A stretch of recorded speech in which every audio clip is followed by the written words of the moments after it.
Hello again, everybody. Many translators think we have to respect the same flow and order of information presented in the text, but this doesn't work all the time.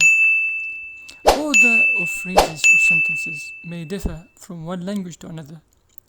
The structure shift proposed by Catford in 1965 was used to account for peculiar word order within the sentence, where the different components of the sentence may be reconstructed for coherence, provided that the same content is maintained.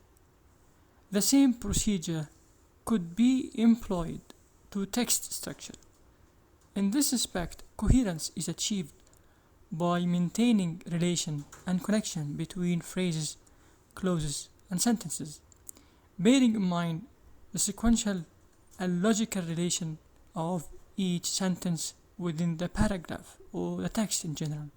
Structuring of phrases and sentences is language and culture specific, and what is typically presented first to the reader or listener and what to end with could differ from one language to another. This concept is known in linguistics and translation studies as foregrounding.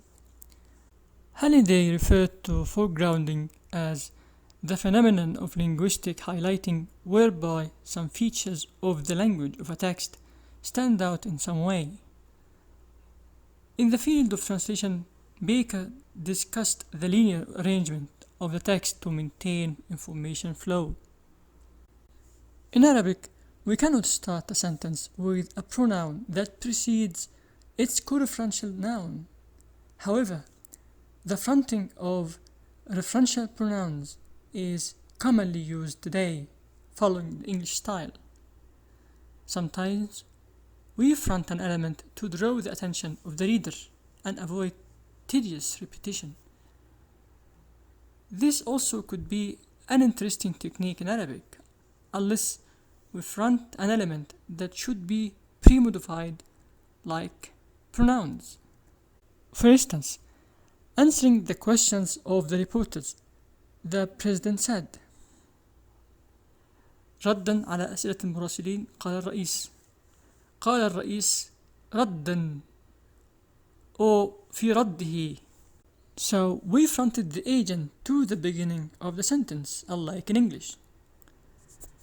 In Arabic, we pay more attention to the speaker and his profile and the way he speaks or she speaks than the content of the message itself. But in English, what is said is more important than how it is said. This is why when we translate a reported speech, for instance, where the reporter is placed finally, we tend to front him or her to the beginning of the statement. For example, deliveries will continue in the coming period and we and our partners are completely ready to take advantage of the recent favorable conditions in which fighting has noticeably decreased. Al-Hil told reporters in Damascus, Reuters, وقال الحل للصحفيين في دمشق توصيل المساعدات سيستمر في الفترة القادمة ونحن وشركاؤنا مستعدون تماما لاستغلال الظروف المواتية في تلك الفترة التي انخفض فيها القتال بشكل ملحوظ. Reuters. In the English example, the report or what is said is fronted, unlike in Arabic. In English, they cut short to the piece of information, to the piece of news, and leave the other information about the speaker, writer, and his or her affiliation to the end. On the other hand, in Arabic, they start with information about the speaker, writer, and then move to what is said. The most important point here is to consider the reader's mental processing of information that may differ generally according to language and culture, or personally according to one's age, knowledge, and education. In other words, there are some differences related to language in terms of arrangement of information logically, chronologically, or spatially. Rearranging clauses when translating the text makes the text easy to read and understand. For example, in Arabic, we sometimes give supplementary information about one of the main elements. It could be a word, a phrase, or a clause mentioned later in the text. The translator can rearrange the text by fronting the main elements, followed by any kind of opposition, as in this example. In this example, we can notice that the Arabic text is reordered to piece together related ideas. The name of the author, Ahmad ibn Uthman ibn Abdullah al-Khatta'i, in the Arabic text was fronted, followed by the appositive phrase, one of the eminent figures. Unlike in Arabic, where the author's name is mentioned at the end of the sentence. As to the arrangement of information logically, sequence of cause and effect, or the chronology of events should be considered. In this context, the theme-rhyme distinction can also be useful in explaining methods of organization and development in different types of text. Dickens noted that when the position of rhyme designated for background information is used as a theme that conveys foreground information, it should be reordered in translation from Arabic into English, as in this example.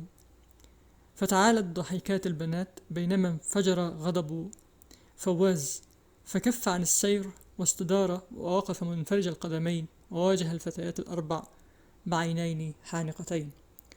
To translate the above example into English literally, it will seem illogical because the literal equivalent of the word بينما in Arabic implies that the girl's laughter happens at the same time of Fawaz's anger, which is a result of the girl's attitude. Therefore, the translator fronted the pronoun, the agent, to the beginning of the sentence, and he used when instead. When he heard the girl's laughter, Fawaz exploded with rage. He stopped, spun around, and stood glaring furiously at the four young women. One final example from English into Arabic, either coming from the environment or from a genetic background. All affects should first proceed through the brain.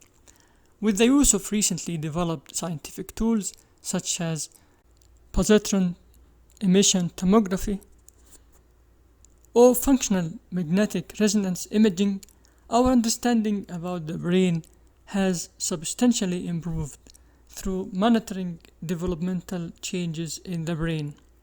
We can notice that some parts of the sentences are foregrounded and could be hard to some readers to follow. So we can rearrange these parts as follows. يجب أن تمر جميع الآثار أولا عبر الدماغ، سواء كانت قادمة من البيئة أو من خلفية وراثية. لقد تحسن فهمنا للدماغ بشكل كبير من خلال مراقبة تغيرات النمو في الدماغ باستخدام الأدوات العلمية التي تم تطويرها مؤخرا، مثل التصوير المقطعي بالانبعاث البوزيتروني أو التصوير بالرنين المغناطيسي الوظيفي. Here, in this example, we fronted the theme or the topic to the beginning of the sentence to be easy to understand. Thank you for watching and see you later.